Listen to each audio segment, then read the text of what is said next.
बिहार में सूत्रों के हवाले से बिग ब्रेकिंग न्यूज आ रही है। अगले कुछ घंटे में नीतीश कुमार सीएम पद से इस्तीफा दे सकते हैं। बीजेपी सरकार बनाने का दावा पेश करेगी।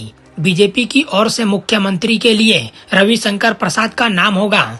जेडीयू के 25 एमएलए बीजेपी ज्वाइन करेंगे। आरजेडी के कुछ एमएलए चिराग पासवान के साथ जाएंगे। अगला मुख्यमंत्री रविशंकर प्रसाद होंगे।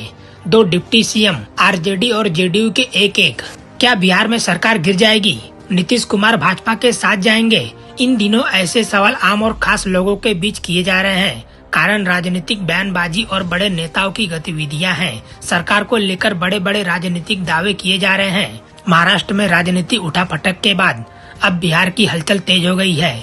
सुशील मोदी और सम्राट चौधरी ही नहीं, राज्य के राजनीतिक पंडित भी बदलाव का संकेत दे रहे हैं।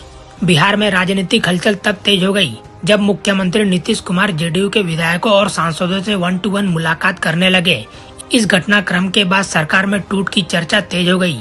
विधायकों और सांसदों से सीएम नीतीश कुमार की मुलाकात के कई पॉलिटिक मायने निकाले जाने लगे। बिहार में महाराष्ट्र की तरह भगदड़ हो सकती है। नेतृत्व को लेकर जेडीयू में बड़ा सवाल है। जेडीयू को भाजपा तोड़ सकती है। इसके बाद वह सरकार बना सकती है। जिस तरह से महाराष्ट्र में टूट हुई है, उसकी पुनरावृत्ति बिहार में हो सकती है। सरकार इसके लिए काम भी कर रही है।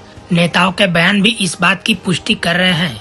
नीतीश कुमार के उत्तराधिकारी घोषित करने के बाद अब जेडीयू के नेताओं के सामने संकट है कि उनका नेता कौन होगा। ऐसे सवाल से पार्टी के सीनियर लीडर परेशान है। ऐसे में नेता पार्टी को तोड़ सकते हैं या फिर छोड़ सकते हैं। भाजपा नेताओं के बयान से ऐसे संकेत भी मिल रहे हैं। अप्रैल महीने में बिहार की रामनवमी के बाद हुई हिंसा के आग में जल रहा था। इस बीच केंद्रीय गृह मंत्री अमित शाह का बिहार दौरा हुआ था। वह नवादा में आयोजित राजनीतिक सभा में 21 मिनट के भाषण के दौरान बिहार की मौजूदा सरकार पर हमला कर रहे थे। अमित शाह ने भी साफ कर दिया था कि नीतीश के लिए भाजपा के दरवाजे हमेशा के लिए बंद हो गए हैं।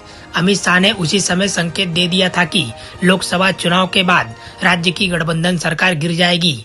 अब सवाल ये है कि अगर नीतीश के लिए भाजपा के दरवाजे बंद हो गए हैं तो क्या भाजपा जेडीयू में सेंध लगाकर सरकार बनाने की तैयारी में है? क्योंकि नीतीश के लिए भाजपा का दरवाजा बंद होने की बात कई नेताओं कह चुके हैं, लेकिन वह ये भी कह रहे हैं कि जेडीयू के कई नेता उनके संपर्क में हैं। एक्सपर्ट्स इस गणित को जेडीयू में टूट की बुनियाद बता रहे हैं।